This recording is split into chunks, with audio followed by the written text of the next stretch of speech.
them so they can get started. Does anybody have any questions for Tyler? Yeah. Trustee Maher? I guess like on this chart, I would like to see what the census, what the census number is, what's the variance for the census. Okay. And you had indicated the geographic areas are tracking some, the geographic areas in the survey, you said match the demographics of the. Yeah, well, if you look at, I didn't do a very detailed analysis on that, but if you look at the pie chart, I mean, it was fairly equal. There might be like two areas, which one was the southwestern quadrant. We didn't have as many responses as some of the others. And then number 8, which was the business district, anyone that lived on Oakland or Capitol in the apartments, and that was less. But all the other 6 districts, I mean, were fairly similar to one another. And when I drew up the districts, I was, my intent was to try to have them as equal as possible. So, but there could be more probably analysis on that. But based on other stuff, I didn't really take the time to do that. But moral of the story is, I mean, we got a fairly good sample out of each area. That's the point I was trying to make. Yeah. Tyler, we always hesitated, at least in the last 2 surveys, or maybe one, I can't remember how many I participated in, but to use the word affordability. And it seems that when I looked at it, out of all of the rankings, affordability was the lowest in any category or any question. So it was a 2.0. But then yet the tax question is maintaining services, and so I don't understand how, maybe our phrasing is wrong, but maybe next time we concentrate on that, because I know a lot of board members are grappling with, hearing from residents that it's not affordable anymore, but what does that mean? And so somehow, if that's such a low rating, just think about, how do people say affordability is like the lowest yet maintain their services? So I just don't know how to get any. I think even the word affordability, I mean, what does that mean? I mean, right? So there's a lot of interpretations there where it's a great question. I think for the next time we do the survey, we can do more discussion around that. I mean, we talked about that question that you're talking about, the divide. I think that could be really worked on. I think we ended up deciding to keep it how it is for the most part, but I think we can totally review that question next time around. Okay, thank you. Trustee Bachhorst and then Amenta. Yeah, so thanks again for doing this. I've been on the board almost 7 years now, and every time that we do one of these surveys, I think this is the 3rd or 2nd. It's always enlightening, and it's great to see the feedback. And I also do like maybe trying to clarify, affordability to me is very subjective, but if people say that they want at least to maintain the level of services that we currently have or increase, that to me is pretty clear. And that's actually a national trend. I don't have the data in front of me, but and there's often a correlation. People say they want to pay lower taxes, but they want the same amount of services or more. And so that's something that it's not an easy problem to solve, dichotomous in my mind. Did that go up or down from last time? Which one? The response of maintained services, like 50. It went down. It went down, right? I mean, for both years, it was the overwhelming favorite compared to the others, but it did go down from 2016. And the rate of responses, we have 5.9, was it? Went down. So we had 781 in this one. I think the 2016 one we had 860. So, but there was a few different. I don't know. I don't have an explanation why that changed. We just had lots of people respond this time. Trustee Menta. I think on the survey sample, one thing I noticed is it was not just those criteria, but there's also income. I think the people who respond, just like last time, the percentage of like households income of over 100,000 is much larger. Yeah. And time that they've lived in Shorewood is much larger than average too. So yeah. I mean, I think, to me, the survey represents people who have roots in Shorewood, who are established in Shorewood. They live in single-family houses. They've lived here a long time. They have relatively high incomes. They're older people. They're white people. And so, in terms of taking conclusions from the survey as to, policy decisions that we should be making, I think we need to recognize that this is really a certain segment of our constituents and not really reflective of the whole. And I think it might be worth, and I know survey consultants don't really like doing this anymore, but it might be worth next time it's done to actually do a representative sample and call and make sure that we have responses from a representative sample, which I think would look quite different. I mean, it's expensive to do and you have to call and you have to, it's not easy to do. But I think if we're going to treat it, we can't treat this like, oh, we did a survey and this is what the survey said. Yep. Trustee Carpenter, and then I'll take questions from the audience. I'm just curious what your thoughts are for the next survey as far as getting a higher response rate. Like, what are some of the things that we can do? I mean, I have some thoughts, but I know, as being one of the younger people on the board, that the people who I connect with within our community, we're not even really aware of the survey. So, what are some of your thoughts for the next survey too? Well, number one, people always need a reminder. So last time in 2016, what we were able to do is send out a postcard and then follow up with like a garbage cart flyer, which we can't do the garbage cart flyers anymore, but to have that reminder is really helpful for people in case, the first postcard is misplaced. So I think we need to strategize on how we can send out a reminder to folks. Number two is timing. The timing that the survey came out for this year was April and May, which is getting the end of the school year, which is a busy time for a lot of folks. So I think we would have to strategize on a different time. I think it's really good to do the community survey right before you start talking about prioritization and budget and all that. So I wouldn't do it in the fall or that because I think that's too far, it's literally when you're wrapping up your budget. But if maybe we can do it sometime right away when the calendar year begins, that might be a better time. Anytime you can have like a consultant do the phone call and that, you're going to get a better response. In the previous municipality I worked up in Woodbury, Minnesota, we had a paid consultant that did the phone calling and got a representative sample. So anytime you're able to work with a firm to do that, you can always get a better response. If we have volunteers in the community that are willing to help, sit in, strategic places around the village to try to encourage, more people to respond, some of our citizen committees or something like that, that's another idea as well. Just to list a few. Even getting HRC involved Yep. next year. Yep. Any other board member have questions? If not, I'll take a question on Ms. Kylie Miller. Okay, Barbara Kylie Miller, 4051 North Downer. I just wanted to comment that 5.9 response rate might not be exactly accurate. If you're thinking that's all Shorewood residents, it might be closer to Shorewood households. Because at least in our household, my husband and I sat down and answered the questions together and then only submitted it once. You might have a family of 4, and again, the same thing, either husband, the wife, or both are filling it out for them, but they're not gonna, each go online separately and do it, so. And that's also considering like all Shorewood, the population of Shorewood, right? Right. What are the chances that, my son, who's a year and a half, is going to fill out a survey, right? Right. So, to really identify a true response rate, who knows, right? And that's about, at least Shorewood, we know our population is remaining fairly consistent. So, if we compare the 781 versus the 860 from 2016, we know that's a fairly good apples-to-apples comparison. And even though 781 responded this time, we know that probably more people engaged in taking the survey than just 781 people. Thank you. Any other questions? All right. All right, thank Thank you so much, Mr. Burkhart. Yeah. Send me any emails if you want that analysis done. Okay. The next agenda item that we have is citizens to be heard. This item is for matters not on the agenda or on the agenda. Please step up to the microphone and state your name and address if there's anyone in the audience that'd like to be heard. Okay, seeing none, we'll move on to the consent agenda. Do I have a motion to approve? Second. And does anyone want to pull any items?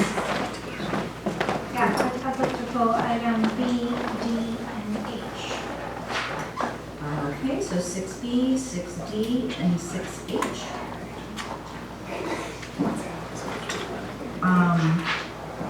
And I'd like to pull 6E.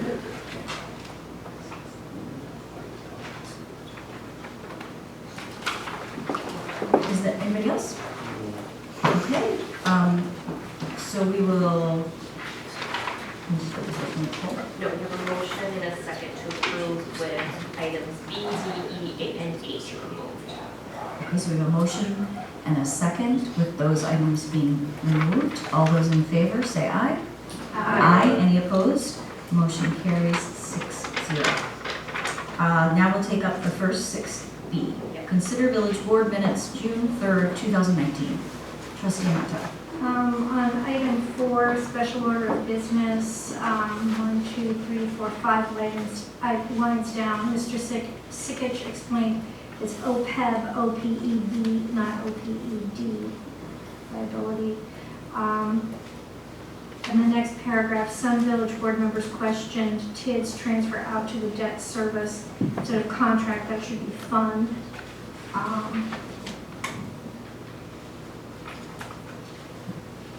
Okay, I don't have anything on the second page. The third page, the top of page 4, it's, I believe that's item 6B that was pulled from the agenda, not item 9B.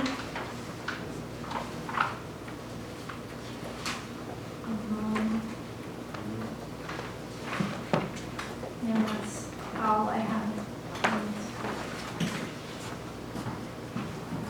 So I'll move approval of the village board minutes of June 3rd with the noted corrections. We have a motion made by trustee Amenta, seconded by trustee Bachhorst. All those in favor?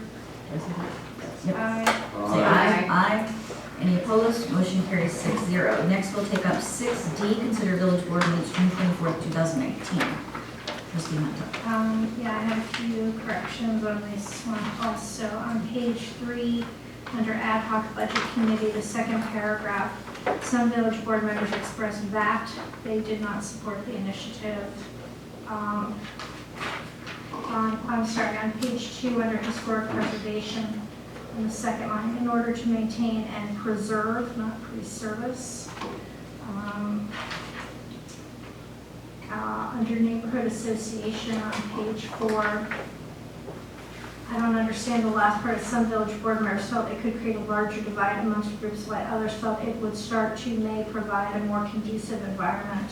I'm not sure what they, maybe take out start to, but I would just say, I would just take that whole thing out. Or maybe say others felt it would not, you know. I'm not sure what that sentence means. And then under living wage, I felt that I know at least there was some agreement to approach this over several years. I'm not sure if there was consensus on that or not. But I thought that we did have there was agreement that it was something we would take as a goal over a several-year period. So we could add that. And then under 5, internally the initiatives were reviewed with staff. Yeah, I'd like to suggest that somebody proofread our minutes. They were by 2 different people. Well, maybe somebody else. Okay. So I'll move approval of, oh, did you have, I just have, It looks like, and I don't know if this is just a formatting issue, but like in the titles on each of the Yeah, I initiatives, noticed that the sections. K's and the B's removed themselves or something. So Yeah, it's in the Word document, but it's, no, no, it's okay. transferred over. Okay. So, Okay. Sorry. I'll move Trustee- approval of wait, wait, the. wait. Oh, Page sorry. 3 at the top, line 5, there's a transportation of parking study, transportation and parking study. Did anyone else have anything on those? If not, go ahead, trustee Menta. I'm sorry, I move approval of the village board minutes of June 24th. Second? Motion made by trustee Menta, seconded by trustee Maher. All those in favor say aye. Aye. Any opposed? Motion carries 6-0. No, I didn't vote, I wasn't. And I didn't watch it. Oh, okay. I don't know. So 5 in favor, 1 abstain, and no nays. So the next item for discussion is 6E, which is a special privilege approval for a loading zone in the public right of way and of School of Rock. And I just, I had a question from a resident on loading zones, and I just wanted to share it with, I talked to Rebecca today, but I want to share it with the other board members that they want to know if we charge for loading zones, because similar, what is the rate? Because parklets are charged for taking up a parking space, and a loading zone is basically a private entity utilizing a public parking space. And so, if Rebecca, you just want to share the same information that you told me, it's. Let me pull up the fees on the most part.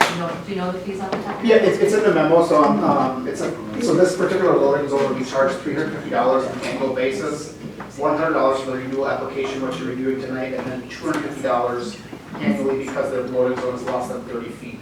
If it goes beyond 30 feet, there are additional charges for that as well, but this one particularly is $350. And for a parklet, if I understand this correctly from Rebecca, every 20 feet for a parklet, and they're usually 40, it's 250 or some, and then it's every month? It's a monthly fee? Correct. Parklets are a monthly fee based on how long they're out there for. That was modified by the board for this year, so we haven't done that until this year, but that was part of the budget discussions last year. Is there any way we can take a look at making, I mean, a parking space should be a parking space, so it doesn't matter if it's a loading zone or a parklet, in my opinion, just why are the rates different?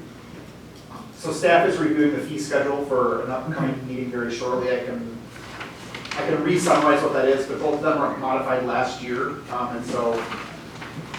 I don't think it ever came up. Yeah. Well, I mean, loading zone is relating to vehicles and loading people, like this one is for kids to get out of the car to safely get to, or loading of material, whereas a parklet is taking roadway out of a function of transportation. I mean, I think they're different. Okay. So yeah, there could be arguments on both sides. Yeah, but I'm I think happy to right, summarize this is- yeah. what they currently have. Okay, and this is a renewal, correct? Correct. Yeah. Okay, thank you. That's all I had, so, I would move approval.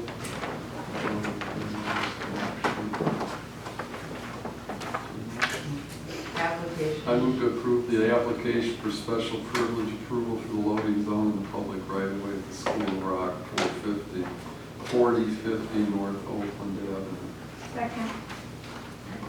and the last comment I just wanted to make is, I'm looking forward to the transportation studies suggestion or recommendation for loading zones, because I feel any business could apply for one, and we just don't have anything out there. So, we have a motion and a second. Does anybody have further discussion? Seeing none, all those in favor say aye. Aye. Any opposed? Motion carries 6-0. The next item pulled from the agenda is 6H. Consider special event permit, short-term cabaret license, and temporary extension of premise for Camp Bar, 4044 North Oakland Avenue for the Packer Party, Sunday, September 15, 2019. Trustee Annetta? My concern about this is that we last, at our June 17th meeting, approved a special permit for Saturday, September 14th, for the feast to close Oakland Avenue.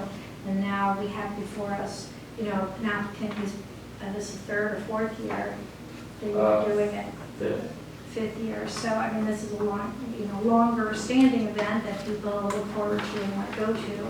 And now I'm in a quandary because I don't think I think we're going to get a lot of flack for closing the road 2 days in a row. I mean, school will just have started. A lot of people go and do their grocery shopping on the weekend. And, I feel this is going to really inconvenience people. And I mean, did you communicate with the bid? Did they know that your date was the 15th? Because I didn't know that, but did the bid know that? Honestly, I don't know. I'm not sure. The reason why Just your name and address. my name is Paul Hackbar, 3901 North Lake Drive, Shorewood. The reason why that I'm still fighting for this date, and we met a committee of all, Adriana and I was in the committee, and I understand your concerns and I respect the concerns. But what lays heavy on my heart is the portion that we are, for the first time with this event, donating a portion of seeds back to the community. So we partnered up with Seed. I was having their run that day, and they were going to do a packer party down at the park. But she reached out to me and said, I'm just afraid that we won't draw the numbers that you will, because our event, I mean, we draw. A lot of you have seen it, it's huge. And it's something people look forward to, and since Shorewood was the first camp bar, that's another reason too. If we put it after the others, I'm gonna get a lot of flack from residents, so either way. But Melissa reached out to me, Melissa Nelson, and said, was there any way you would partner with Seed so we can bring greater interest and greater awareness to Seed? And I said, absolutely. And we came up with a plan because they had rented these really cool blow-up houses where kids can jump around and stuff like that. So it's not just like an adult packer party. And if you've ever been to it before, there's kids, there's dogs, there's families. It's awesome. It's so much fun. But they were going to put the cool blow-up things for the kids behind camp in our big parking lot. And then they were going to put a table out to raise awareness. And then we were going to donate a percentage of sales back to Seed. So I wasn't willing to give up on that date. I understand that people might have to reroute a block, and I know that's a concern. But I think if they understand that they have to drive one extra block to raise thousands of dollars for Seed, I think that's a lot more important than being inconvenienced for a block. And as a business owner, I could come in here and scream and yell about the street being closed down. I mean, it's been closed, what, almost a week now? It's affected our Summerfest shuttles big time. Our numbers are down a lot, but there's nothing I can do about it, and I'm going to deal with it. And it's part of being in a village. And I think it's really important to put this event on a different date, especially with the Seed connection. And the only reason why is they had the run walk that morning. And then they were going to come have a post event at camp. And they felt that would draw a lot more people out of their homes to come to this event versus come to a park where we're going to play the game where they know we do it right with jumbotrons and sound and all that stuff. So that's what they said heavy on my heart is the money that we're going to lose for Seed. So that's why I'm fighting for it. Well, just want to clarify, I mean, I'm in favor of it. If they had both been presented to me at the same time, I would have voted for yours. And I am going to vote for yours. But I feel like the board is put in a really rotten position with this, and I don't understand, frankly, why the bid director should have known this, and when we were asked to approve a date on the 14th, we should have been made aware that your thing was in the hopper for the 15th, and now we're in a bad position, and I think residents are going to be upset, and anyway, I'm going to move to reconsider our vote for the feast and items for future agenda, but I am going to vote for this. I think the good thing about it is we're not being closed down for feast. So it's a different part of the neighborhood. I think that's helpful. And to reroute around where we do it is very simple. I mean, it's just Elmdale, Kenmore, right back on. So it's just boom, boom, boom. It's a Sunday afternoon. I know people are out doing groceries and stuff like that, but. So you're not blocking the Metro Market entrances? No, not at all. And we don't block Walgreens or anything because we have the alleys. So when you come up to where we block the road, you can go down Elmdale, or you can go right in that side drive that you see with the Senex parking garage to Walgreens. So we don't disrupt any businesses, which is nice. Because it's just us and Walgreens, and they actually get sales from it, so they're pretty happy. I don't like that they do, but I'm not gonna be a bad neighbor. So, I think that our events are what makes Shorewood exciting and what makes Shorewood a great place to live. I do have a little bit of concern that it's closing open for 2 days in a row, and so I guess, and this has nothing to do with you, but going forward, if there could be some sort of process, maybe earlier in the year, that the bid could know sort of what, I looked up what game that is. It's a big game. I mean, it's, the Seed event is obviously part of it, but it's also the first Vikings game, and so it's, it's a fun event, but I do think that we need to have some process going forward that we know that, maybe we're not closing open 2 days in a row. I mean, I am going to vote for your event, but I think that we as a board and working with the bid and staff to make sure that we know going forward what's laid out. I mean, there's 6 weeks that we can all be outside, so everybody wants to be outside, so can we map out from sort of like we would nurses, a way of what everybody's going to do for this season. And we tried to be, this year I was like, I'm gonna be very proactive about this, I'm gonna get in front of it really early. Our Milwaukee party was already approved, I don't know, a few weeks ago, and that's the game after. And then our Wauwatosa one, we always push the furthest out to like October. But I was trying to really be like purposeful with the time and say, hey, we're putting it out this early. Last year we didn't bring this to the board. We didn't submit the application. I copied the information from last year until August. So I was trying to be really on top of things this year. Unfortunately, they overlapped, and I feel really bad about it. And I would move it in a heartbeat, but the seed component is not worth throwing out, I don't think. Trustee Buckles. So I want to thank you for doing this event again and for partnering with the school district. I mean, it's not the school district, but Yeah. with SEED. Thank you. That's fantastic. I participated in one of, I can't remember which year, it was a couple of years ago. Yeah. And it was, like you said, all the neighboring businesses really benefited. And Oh, it yeah. was multi-generational, and I don't recall getting any complaints, which was funny because we did get a complaint about some outdoor music from Sendix at the time. And they wanted to blame it on you guys, but that's a different story. I also, but yeah, having to me, I don't, since, like, as you mentioned, these are different sections of Oakland. We just had Oakland closed for the bike race. I'm usually in favor of closing streets for events just because of, for a variety of reasons, including highlighting our car culture and just maybe that we can look for alternate ways in our walkable, bikeable community to get around, especially since we do have, I forget how many streets we have in it. And I know this is the business district, which, you know, our main corridor. But I think it does bring a lot more attention. That's probably one of the reasons why, as you mentioned, Steve wanted to do it, not only not in the park, but in tandem with you. And then I think you did bring up a good point, Trustee Carpenter. So I don't know who our bid liaison is on the board. Oh, okay. Well, then I guess maybe next year you can bring that information to us so that we can have an informed decision. I mean, there was no discussion of that at the, I mean, it goes into one bid. Oh, sure. But, you know, I think, and I am going to suggest that to Yeah, the bid great. board, that, you know, I think we do need to have some sort of process. For, I mean, we just have such a short amount of time and everyone wants to go outside. So I think sure. we need to You have could some probably sort of get that for process. us, so, I mean, what I'm saying is you could probably bring that to Yes. the board so that we have that information ahead of time. And we're very low maintenance. We don't require anything besides barricades in the village. We provide everything. We clean it up. We don't rely on the DPW. I mean, we're very self. And you clean it up before the scheduled hour. Yeah, I even Be clean frustrating. the Walgreens trashes up. Even though it's all their own beer. I know. Is there police presence or is this private security? So last year, I opted for police presence. I think it's a lot better than security because I can put a security shirt on. And I met with the police department. We developed a crisis plan. The day of, there was an officer present to help us close down the street, just to divert traffic. But during the game, there wasn't an officer present, but I think they were dealing with a lot of other things. But we were fine. I mean, I would love to have a uniform there, but if they're busy helping other people. I'm just saying they didn't require it, usually they require it. They did. This year? Oh, last year they required it and we agreed to pay for it, but since it didn't happen, we never got charged for it, so. Well, just for this one. Did the police weigh in?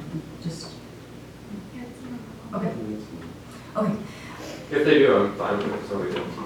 Are they requiring police presence? I'm sorry, I didn't see it. Yeah, they estimated one. Okay.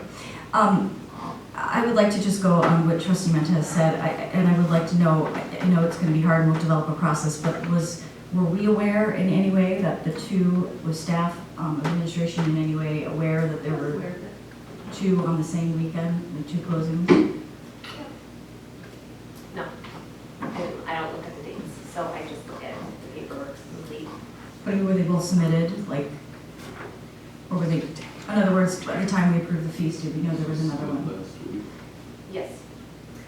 It is more of a timing of when it came into when we could have a staff meeting to discuss it, to get it on the next board. So it wasn't planned not to have it together. It's just how it timed out for.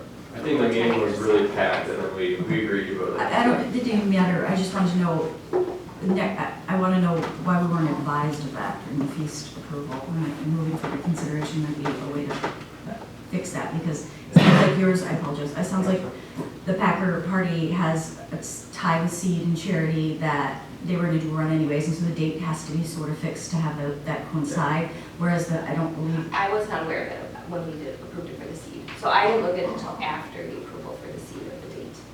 well, I mean, Yeah. but the feast, I feel like could be moved. I mean, or for the feast. So Might not be I able wasn't to aware do that it that. was until, yeah. Okay. And Okay, maybe they're willing to move, I don't know, I mean, I wouldn't ask them to, but I don't know if theirs is That's as what I- critical with timing. I'm thinking that we should just have reached out to them, but, okay. Yeah. So, all right, any other, oh, Trustee McKay. I think the reason I was aware of it was because Community and Business Relation reviewed the special event policy. Okay, So we looked, one of the things we asked for was a table of previous events and kind of when they happened and all that. And so the Packer Party is part of that. I would like to make a motion to approve the application in front of us for recovery. I'm sorry, oh, thank you. I move to approve the special event permit short-term cabaret license and temporary extension of premise for Camp Bar 4044 North Oakland Avenue for the Packer Party, Sunday, September 15th, 2019. okay, so we have a motion and a second, any further discussion? I support both these events, and even though they're on the same, and they happen to be on the same weekend, but I don't feel that the board is, I do not share your opinion that we're in a bad situation. I think it's a good problem to have a lot of reasons to celebrate and bring people together. Yeah, people love it. And I welcome next year, you know, maybe in spring or sometime around March, that it's really only myself and then the group up in Kensington Square that do the street events. So if we all want to sit down with it, it would just take 15 minutes to say, what are you doing this year? What are you doing this year? What are your dates? To make sure they don't all the same weekend. And that's really easy to avoid it. No, we don't. Yeah, But I think everyone will be very happy. yeah, well, thanks for doing your event, I will be supporting it. I do want to say it would have been nice for all the board members to have had that information about the two events before we approved the feast. So if it was able to be provided to the committee, it would have been good to have someone on staff mention it before we voted. Okay, so any further discussion? I just wanted to note, I looked at the board report, the police department cost estimate is only $100, so so last year they just charged you for the time that the police officer was actually there, is that? They They didn't charge at all. They didn't They didn't at charge, all? but we had an option of our own personal security or police, and I said police, because I feel it's a lot more. But I know when we've talked with Three It's like Lions about $1,200. when we've talked with Three Lions about shenanigans and having a police officer there, it's been a lot more than $100. So you may need to reconnect with Chief Nimmer about Okay. what. Well, can I ask Rebecca? Why we charge differently? Is there a reason? I don't know. So we can follow up with them. Yeah, I mean, it's a lot bigger area. I know that, there's a lot more. It's just one officer or two officers, and it's just the amount of hours. Yeah, I don't think we can resolve Yeah, I it don't- because I'm just asking Yeah. to find out for the future of why there's a difference. We sit down together, I think, a couple weeks before the event, so at that point, we figured it out. Call the question. Are you making a motion to call the question? Yes. Okay, Second. there's been a motion to call the question. All those in favor, say aye. Aye. Any opposed? Motion carries. Now we will vote on the motion. All those in favor, say aye. Aye. Any opposed? Motion carries. Thank you and good luck. See Thank you you so there. much, great, it'll be fun. Thank you. All right, our next agenda item is public hearing. 3,002, regarding zoning requirements to allow for porches of covered entryways and required front and side yards. Do I,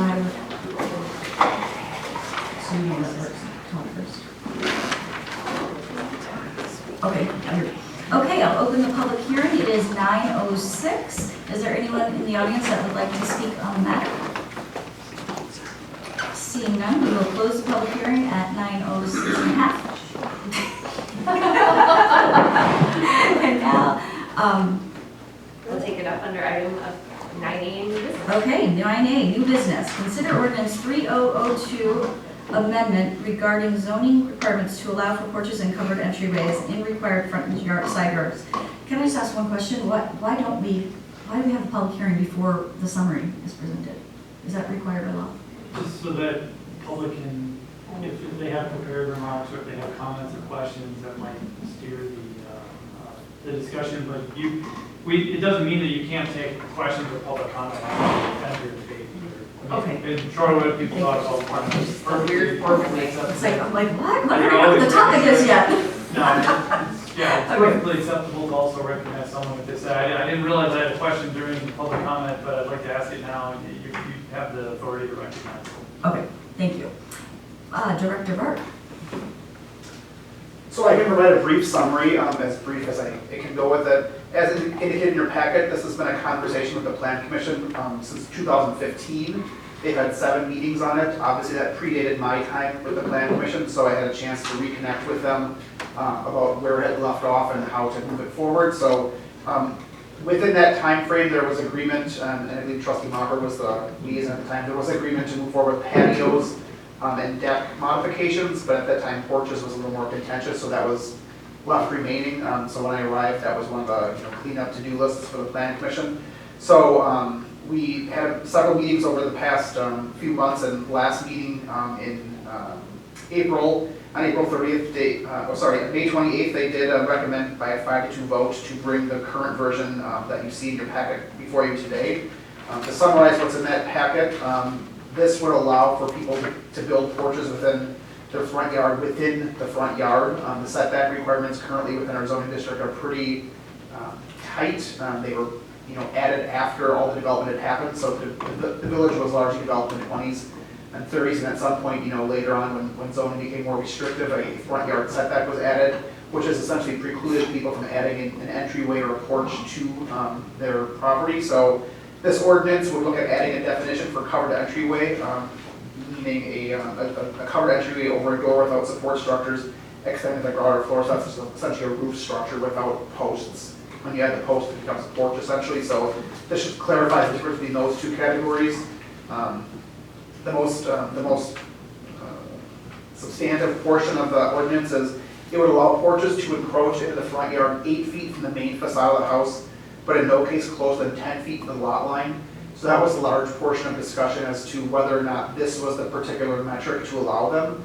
I think I'm safe to say there was a large amount of support for porches in and of themselves. It was a matter of what's the right way to allow them. This is what they landed on in terms of ease of simplicity to understand and to administer. There had been discussion of whether or not a percentage calculation would work. Just in making that function was very difficult to find the right percentage of that. So it's my opinion that the zoning code should be simple for an applicant to read, for a resident to read, for a contractor, for anyone to read. So having someone to make a calculation that was difficult and then ultimately precluded a lot of houses from still getting porches wasn't the way that was recommended to go. So this more simplified version of allowing anyone to do the 8 foot from the main facade but no closer than 10 feet from the lot line was the recommended version. It would also allow covered entryways to encroach in the front yard 4 feet from the main facade, so similar to porches, but it's an entryway is not as large as a porch. It would disallow porches or covered entryways in the side setback. It would allow covered entryways to project 4 feet into the side yard, but no case closer than 6 feet to the lot line. And then with allowing all those things, it would detail design requirements, including a maximum depth of 10 feet, a floor height to be within 8 inches of the front entryway, a 1-story maximum with allowable second deck subject to design review. It would prohibit enclosure of more than 50%, including mesh screening, glazing, and guardrails, and a maximum 3-foot extension on either side of a doorway for covered entryways. One portion I missed to mention within the memo is it would also notify the neighbor when an application for a porch was received. So we would get an application for a porch. The design review board does approve exterior alterations, so there is architectural control over that. In this case, we would also notify the neighbors adjoining the parcel to let them know that an application for their neighbor's porch was received so that they could participate in that conversation if they had any objections or if there was design things that could work. They'd be invited to that conversation. There's a prohibition on unfinished pressure-treated materials. And then there were some additional non-substantive format and wording changes just to make the whole ordinance flow. So after 7 meetings, I think we came to a place where at least There was consensus on the discussion, and whether or not these were the exact parameters, I guess is to be seen. Whether or not you have any questions on that, I'd be happy to answer as best as I can. That is Trustee very Maher? technical. On porches, it says at least 50% of the exterior wall area shall be open. Mesh screened areas, glazing, and guardrails shall be considered enclosed. So the guard porch, if you're stepped up to the entryway, don't you need guardrails around the exterior? So you do, and that was the reason why the 50% was utilized. There was a discussion of whether or not it should be more or less, but I did if you had a chance to click into the old materials at the last plan commission meeting, I think it was in May, where I gave a kind of a black and white screenshot of what was considered enclosed and what was not. So yeah, the guardrails are required, 36-inch guardrails required around there. Right. If it's an 8-foot porch, that means essentially you have 3/8 of it. Oh. So, yeah, that was utilized for the number of 50%, and so Tim Hansman, an architect for the plan commission, helped me come. to that. Wall area, I was thinking. Yeah, the wall perimeter, area. Not, it's the whole. Yep, the wall area, Wall correct. square footage of the space. Any other questions? When I was on the planning commission, then we dealt with it for a while, and it was really, the idea is to engage the neighborhood and engage the sidewalk, so it really does promote, porches promote a community sense, and so we did want to stretch beyond, to try to engage the community out to the sidewalks. That's what we're trying to grapple with, it was encouraged. And it's just, there's a large development pattern over the village, so a common setback is a very difficult thing to expect when houses were built over several years under different circumstances. So I think this will allow the flexibility to have that, and it still maintains the design control, I think, that people will want to see. Trustee Maher? When somebody puts an addition on their house or does a remodel, do the neighbors get consulted in the same way? This seems unusual. They do if it's 200 square feet or more. So within the packet, I don't have page numbers unfortunately, the section on 22512 Design Review Board, we do notify neighbors if there's 200 square feet or more being added to the existing structure. Okay. And then the other notification that we do as well is when solar panels are installed, we also notify the neighbors for that. So there has been precedent of notification for certain types of improvements, and the plan commission, I think, felt, there were some members of the plan commission who felt that having someone, living outside within close proximity to them was worth being notified over, and so. It's like an addition to your house.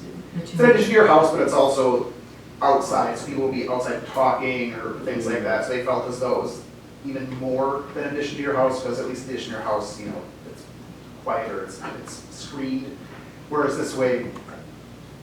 So I think it was a compromise the plan commission was willing to accept to allow for the addition of porches. But it's a good question. It seems like a slippery slope in terms of,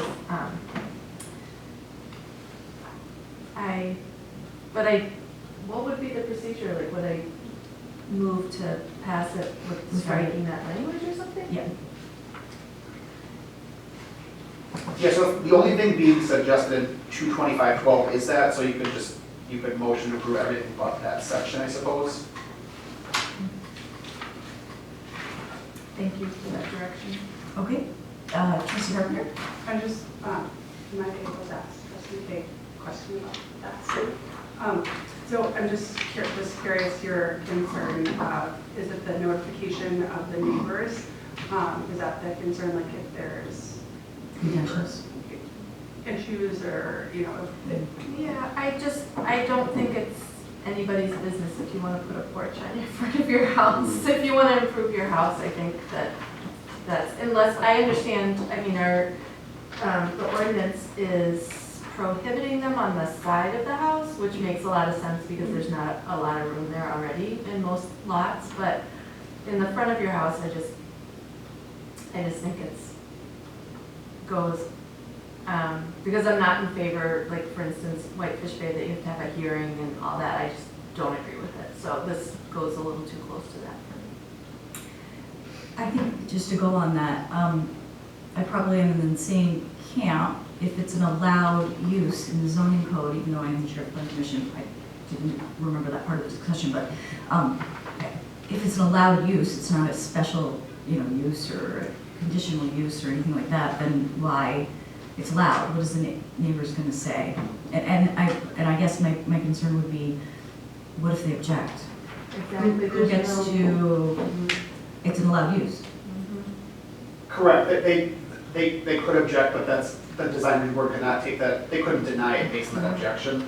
They could seek a design solution, whether, it's setting it back an extra 2 feet or so, but correct, they would not be able to prohibit or object Right. and, have that utilized as a justification for denying it.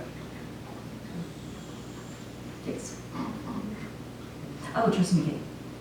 So I guess I would make a motion to approve ordinance number 3002 with the exception of section 225, is it? 225-12F. 225-12. The whole The thing? whole thing is just a line. It talks about the notification to What did you say, Bart? You said- I would imagine just the proposed modifications to it. So the line or construction of a new porch, was they added? Correct, if you're looking at the colored version, it's red, so, or construction of a new front porch was the wording that was proposed to be added. So you would just say a motion to approve without that language, that red language. with no amendment to 12. There has to be a second, hold on for a second. I will second it. Trustee Mata. So, when you have to go to design, you would have to go to design with review board anyhow, right? Correct. And our neighbors, but so, like, it would be, so our neighbors noticed or not when something goes to. They're currently only noticed when they're adding 200 square feet or more to an existing structure. So in this case, I don't think a porch is going to get that big. So I would say no, they're not noticed. If that. So it would still go to DRB, it Correct. just wouldn't be noticed Yes. to neighbors. Yeah, I mean, the agenda is public, so Yeah. someone can read it, but we're not sending a letter specifically Yeah. inviting them to the Right. meeting. I mean, I think, people, I don't know, that's another one. The one thing that might come up is how far it juts out into if everything's set back on that block and they go out a ways. Only But that's. that's not really design review. No, That's already in because, the code. ordinance allows it to go 8 feet, but not closer than 10 feet to the lot line, so that's kind of already covered. It'd just be a matter of administratively reviewing to make sure that it meets that requirement, which we as staff would do. And there may be parcels in which it won't, somebody would want to put a porch, but it wouldn't, it would protrude out Too far. so that would, too far, and so it would be allowed. Planning commissioners in the audience, is there any other discussion? Trustee Bachhorst? Yeah, I would support the motion as amended or as made, I guess, for a variety of reasons. And also, I don't think that that extra step of notifying the neighbors, I mean, we do have some personal property rights, and we already have a code, we have, standards, and I think that if we're confident in those, I'm not sure why the addition of notifying neighbors to changes within someone's property that aren't hurting other people is a necessary action, so. I guess that's what I wanted to- All right, any other comments from board members? If not, Commissioner Kylie Miller? I just want to ask, Bart, I thought the final vote was to allow porches that extended up to 10 feet from the facade of the house to accommodate those